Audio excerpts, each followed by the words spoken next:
Good morning, friend. Let's talk about daily commodity commentary technical level. Yesterday, gold price increased by 0.06%.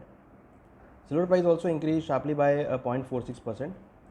However, today gold prices is trading around $1749 per ounce. Silver is trading at $26.42 per ounce due to the decision by Federal Bank to keep lower interest rate till 2023. This will impact a positive for the gold and silver prices. So today we are expecting a positive trend may be seen in gold and silver prices. So for today, trader can go for buy in gold and silver for intraday perspective. For today, we are expecting a positive trend, and as per the technical level, gold support at 44,200, resistance 45,800, silver support at 66,600, resistance 68,400.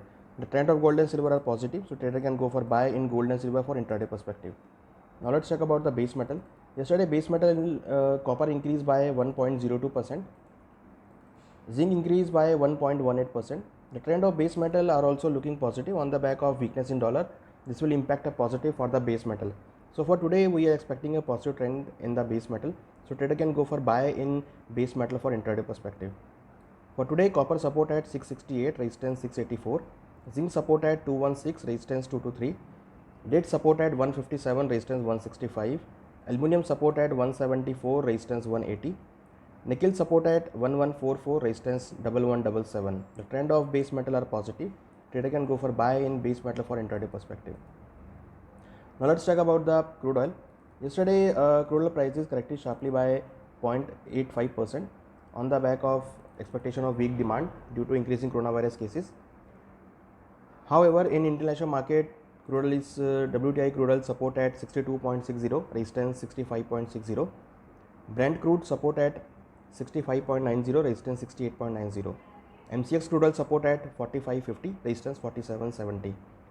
We're expecting a sideways trend may be seen in crude oil prices. So we are recommending sell on higher level on the back of weak demand due to increasing coronavirus cases. So trader can go for short on higher level in crude oil. As also we have noticed that yesterday crude oil inventory increased sharply in US market by data released by EIA. So this will also put pressure on the crude oil prices. Now let's talk about the natural gas. Natural gas trend also looking negative. It has a strong support at 177, resistance 192. We are expecting a negative trend may be seen in natural gas prices on the expectation of build up in inventory, and lower demand may be seen in summer season. So this will impact a negative for natural gas. We hope that you will be benefited from this commentary. Thank you.